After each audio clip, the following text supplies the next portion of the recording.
And I'm going to start as soon as the laser pointer is ready. So my talk started 25 years with global codes from megabit per second to beyond 100 gigabit per second. And 25 years ago, in 1993, there was a certain paper published, the Shannon limit error correct encoding and decoding turbo codes. And I assume the publication of this paper is one of the reasons we all are here today. And we can use our cell phones, take our cell phones out, and access databases like the Google Scholar or the IEEE Explorer and search for the term turbo code. And this is what we get if we count the number of search results and plot them over the years. Here's the initial paper in 1993. And in 1997, there was the first instance of this conference. And we had already 150 publications that are listed now on the Google Scholar. And I guess you can really read it. It says 80 publications that are listed in the IEEE database alone, some of which presented at that conference. Now the turbo codes since then have found their way into a number of wireless communication standards, but I want to focus on the evolution of the 3GPP standards.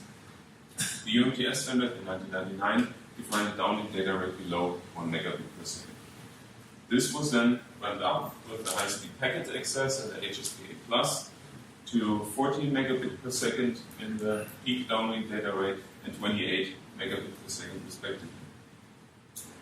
Then came the LTE standard in 2008 and the LTE Advanced in 2012, which ramped it up to 150 megabit per second and over 1 gigabit per second respectively. And the decoder implementations followed that trend to keep up with the throughput demands specified in the standards.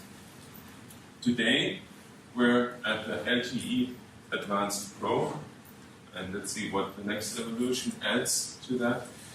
But we're beyond 2 gigabit per second in the downlink, I believe, and it's turbo code decoder implementations that were available in the literature that showed a throughput of 15 gigabit per second. So we're well along implementation-wise with that evolution, but the question is, how can we go to beyond 100 gigabit per second? And I hope I can convince you during this talk that we have found a way to do that. But first I need to tell you what I mean when I talk about turbo codes in this talk. I mean binary, parallel, concatenated convolutional codes, where I have two convolutional encoders concatenated through an interleaver. Then on the receiver side, I'm talking about the decoder, which consists of two component decoders connected through an interleaver and de-interleaver in an iterative loop, exchanging extrinsic information.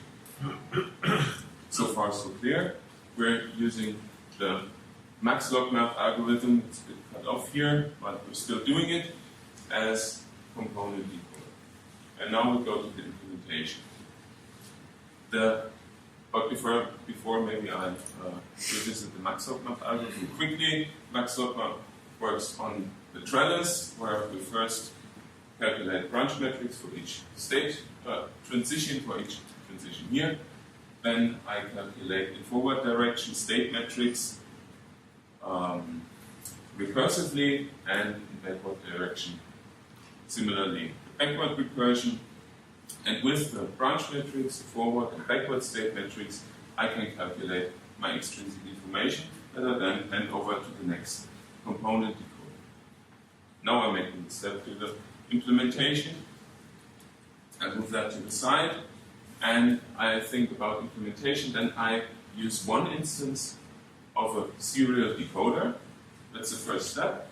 And I function as component decoder 1, decode, write the values to memory with an interleaving, and then I read them back and function as component decoder 2. Since the algorithm has these two state recursions, I have data dependency, and I'm limited to sort of a serial way of processing, so I'm limited to the megabit per second, which I can decode. Now, Norbert already showed this. If we want to achieve higher throughput, we need to split the processing so that we can parallelize it. So we split the trellis into several sub-trellises and decode them on several sub-decoder cores. Each of those implements the maximum number.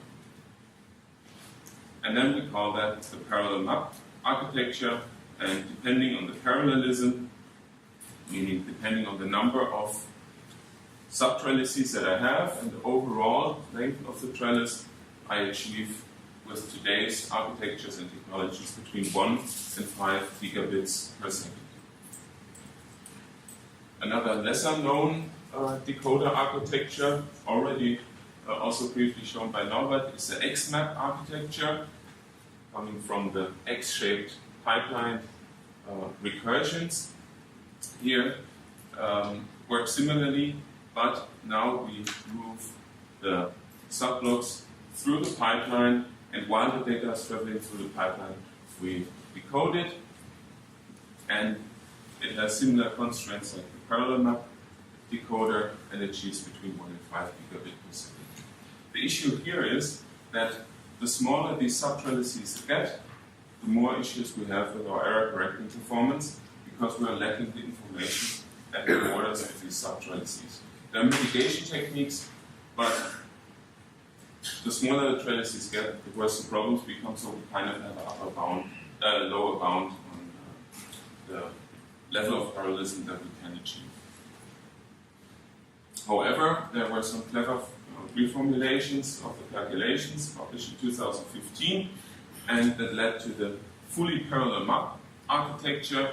We can see that as an extreme case of the parallel map architecture, where now we indeed do have that. So we have one trellis step, and we calculate each trellis step in an individual processing element, which calculates branch matrix, forward and backward state matrix, and the extrinsic information. But not only that, we have a new dimension of parallelism. We unroll the iterations. And we unroll odd and even iterations and have processing elements for both component decoders here. And the only implementation that is accessible from literature proves that you can achieve 15 to 16 gigabit per second in 65 nanometer technology. If you scale that down, for example, to 28 nanometer, you will see that later in the table, you achieve roughly 40 gigabit per second. But this is the maximum you can achieve with parallelism here, at least on the splitting the trellis side. So there's not much more throughput that you can achieve. And now what I'm proposing, or what we are proposing, is we go to the other direction and go the extreme way of completely pipelining the decoding. We unroll the iterative loop, not only the recursion, but also the iterative loop, and decode complete code blocks in a long pipeline. And now we have for each component decoder execution an individual pipeline stage. Data travels through the pipeline and is decoded, and I will show that we can achieve more than 100 gigabits per second. Architecture looks like this. Since we have the pipeline architecture, we need to make sure that the data is traveling along with the calculations. We have a long channel value pipeline that is accessed by the branch metric units that compute the branch metrics. Then I have pipelines for the forward and backward recursion, and with the metrics, as I've shown before, we can calculate the extrinsic information. Now, in order to keep the pipeline synchronized, we need pipelines for the state metrics that are calculated on this side of the first half iteration stage, that are forwarded and delayed so that the LLR units get the right data at the right time.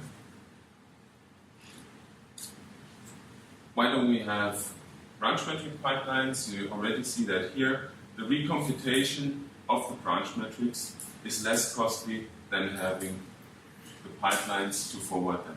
Because the branch metrics are computed from the channel values directly, and they are traveling along with the computation anyway, so we just recompute the branch metrics here. The architecture template is completed by extrinsic pipelines to forward the extrinsic information to the next stage, and a hardwired interleaver and de-interleaver stage. This is just a template. In the case study implementation, we had 8 of those stages, so 4 full iterations unrolled over a pipeline. Now, how does that compare? I'll go for that.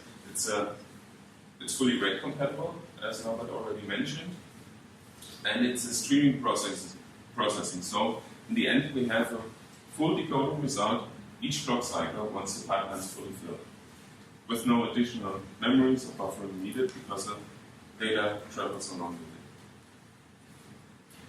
Now, how does that compare to the fully parallel map architecture? For a fair comparison, we used the same frame size of 128 bits under PKSP and AWGN. You see here the frame error rate over the SNR for code rates 1/3, 1/2, and 2/3. And the key takeaway here is that FPMAP needs much more iterations to achieve the same error-correcting performance. Why is that? It's because of this extreme parallelism. In the FPMAP, you've seen that before, all the individual trellis steps are computed in parallel. So, in order to propagate the information, the extrinsic information, through the decoding process, you need much more iterations. Compared to that, the UX map algorithmically essentially does a serial map processing. It just does it in the pipeline. So it's not unexpected that we would have less iterations. I also should mention that we're comparing here LTE interleavers with PPC interleavers. With PPC interleavers, that comes from parity puncture constraint interleavers.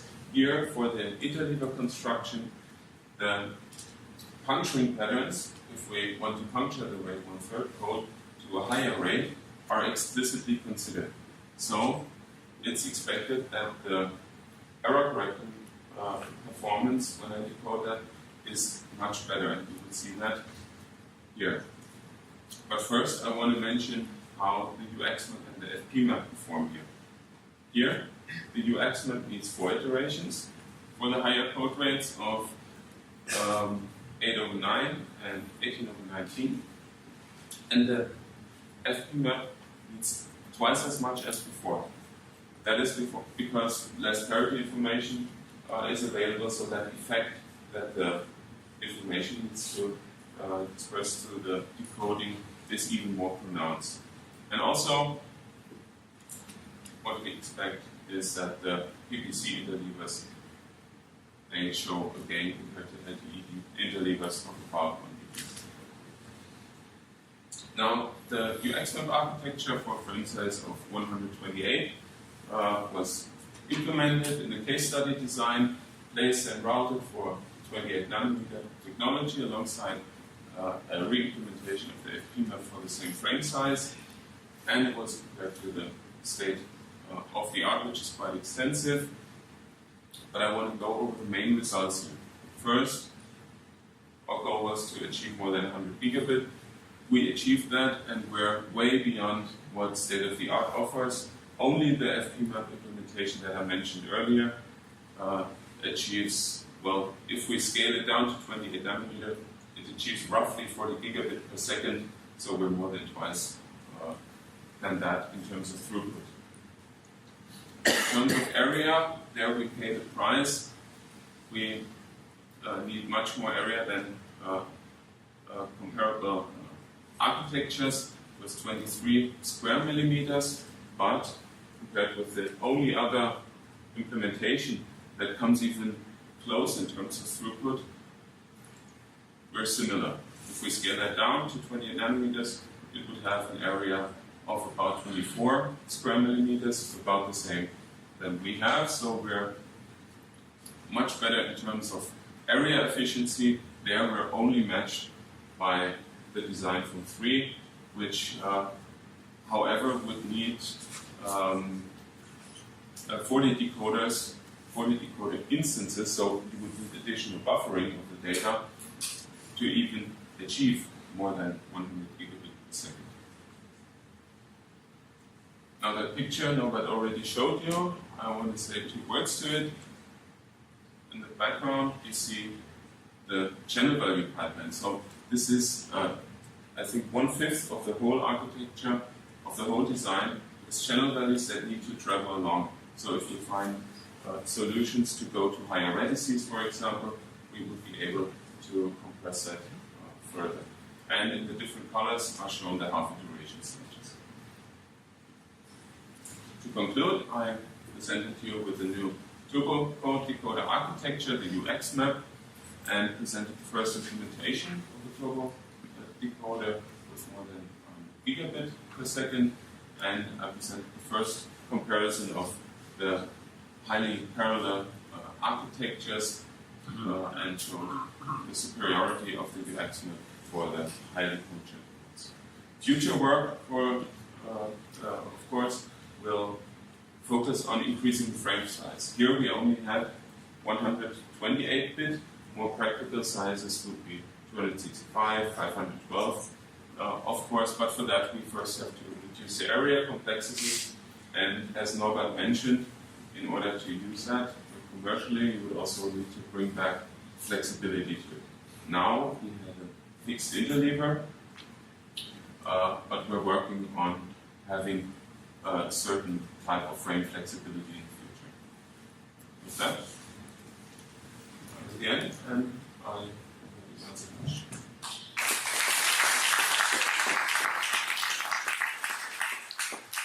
Thank you, Stefan. Are there any questions? Yes, there. Just explain a little bit about the XMAP to understand. How does XMAP work? Let me go back to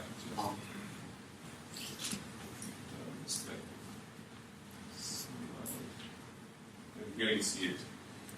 So, for the map algorithm, you have the statement with recursions, and these are sort of unrolled through the pipeline. And you can see the decoding steps. Let's see, here goes the time. So, in the first step, I calculate the branch metrics that are needed in the first steps of the recursion. Second time step, the data is here, and I calculate the first steps of the forward and backward recursion, and I calculate the branch metrics for the second step. Then the data travels from this pipeline stage to the second stage of the recursion, and I, by this, unroll the operations onto the pipeline. And while I'm doing that, I can already feed the next block in. It's like you're parallelizing the Yes. calculation of the branch matrix and path matrix. Yes. It's a functional parallelization of the recursions. Another question? Yeah, nice talk. You got a nice figures. They look like computer tomography dissections of a body. So I have a question. Is that something you have to manually control, or is it a flat PNR? Well, here it's a flat PNR. But for the continued work, I have now this route running where I adjusted the interconnects manually so that the placing route tool has it easier to get to this picture that you saw earlier, for example, with the LVC code. There you saw different iteration stages. But sometimes, and especially with difficult routing, the tool doesn't understand what you want from it, and you have to specify the pins manually, but that also brings about problems, and then you have to manage your buffer, so that's a complex process. Here it's a flat. Last question? Yes.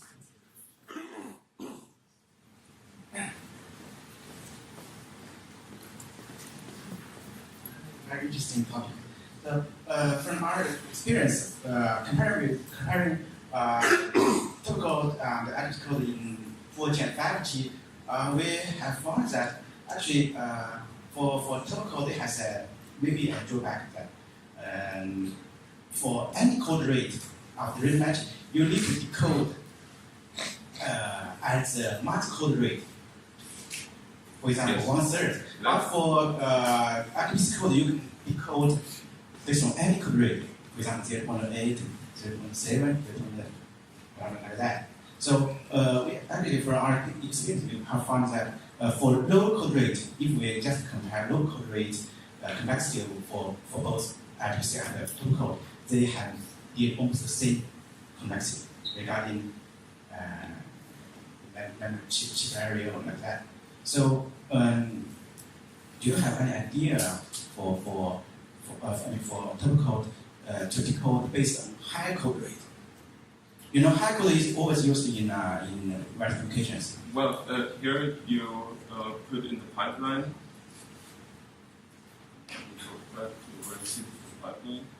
Well, you could limit yourself to high code. You could say, okay, I only want to decode code rates X and higher. For that, if we assume we achieve the code rate by functioning, it would mean that this channel value pipeline that's also composed of lines like this, you would just omit the lines and feed the 0 to the branch metric units. You would reduce the area complexity. But then you would lose the rate flexibility.